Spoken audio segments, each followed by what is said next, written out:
The 18th of April, 1942, 11:58 a.m. Tokyo time. The Imperial Japanese Navy headquarters buzzes with the low murmur of officers poring over maps, cigarette smoke curling like ghosts in the dim light. Admiral Izoroku Yamamoto leans back in his chair, a faint smirk playing on his lips as an aide relays the latest intelligence whisper from Pearl Harbor's echoes. Medium bombers from a carrier. Preposterous. He scoffs, his voice cutting through the room like a katana. The B-25 Mitchell clumsy, land-loving beasts mocked as impossible seafaring weapons. Laughter ripples among the commanders. They'd sink the deck before takeoff. One quips, "No one imagines the impossible until the air raid sirens wail, shattering the complacency like glass under boot heels." You can almost feel the sudden chill in that room, the way the air thickens with disbelief. Papers scatter as men bolt to windows, peering at the sky. Dots appear unnatural, growling specks against the azure canvas.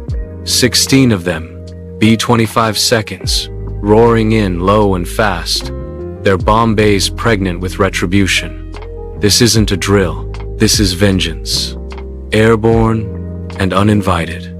4 months after Pearl Harbor's flames licked the Pacific. Flashback to the spark. The 7th of December, 1941. Oahu's dawn sky fills with zeros. Torpedoes ripping through battleships like knives through silk. America reels, bloodied and furious. President Roosevelt demands payback, something to pierce the heart of the enemy homeland. But how? Japan's islands lie 2,000 miles away.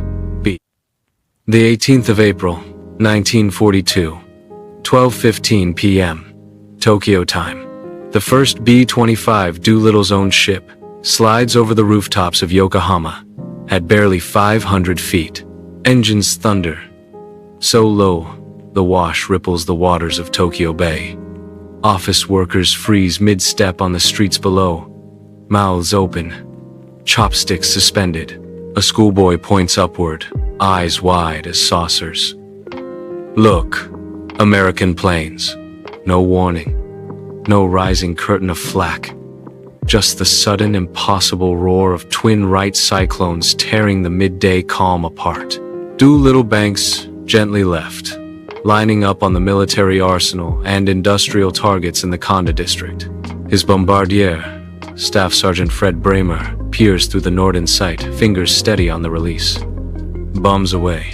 4 500-pound demolition bombs tumble free, followed by incendiaries that will paint the afternoon sky with black smoke. You can almost taste the metallic tang of fear in the air as the first explosions bloom sharp, concussive thumps that rattle windows for miles. Glass shatters in the Ginza. A factory roof collapses in a roar of flame and twisted steel. Civilians scream and run, clutching children, briefcases, anything. This is not supposed to happen. Not here. Not to the sacred homeland. Across the city, 16 B-25 seconds fan out in loose formation, hugging the terrain to avoid radar. They strike in waves. Yokosuka Naval Yard, where a light cruiser takes a direct hit. Steel mills in Kawasaki. Oil storage tanks that erupt into towering fireballs. The pilots fly with chilling. The East China Sea stretches like an endless gray shroud beneath the wings of the scattering B-25 seconds. Fuel needles quiver near empty. The steady drone of engines now a stutter in the gathering dusk. Lieutenant Ted Lawson, pilot of the ruptured duck plane 7, grips the yoke with white knuckles. His crew silent, except for the occasional crackle of intercom static. "We're gonna make it," he mutters. More prayer than promise. But the coastline emerges as a jagged shadow, mountains looming like sentinels. No friendly airstrips in sight, only occupied territory crawling with Japanese patrols. One by one, the raiders falter. Doolittle's own plane, the lead ship, skims treetops in Zhejiang province. "Bail out," he orders, the words whipping away in the slipstream. Parachutes bloom like white flowers in the twilight. Doolittle, Cole, Bramer, and the rest tumbling into rice paddies slick with rain. They land hard, mud sucking at boots, disoriented in the alien dark. Villagers emerge from bamboo thickets, wide-eyed peasants who whisper, Megwo Ren, Americans.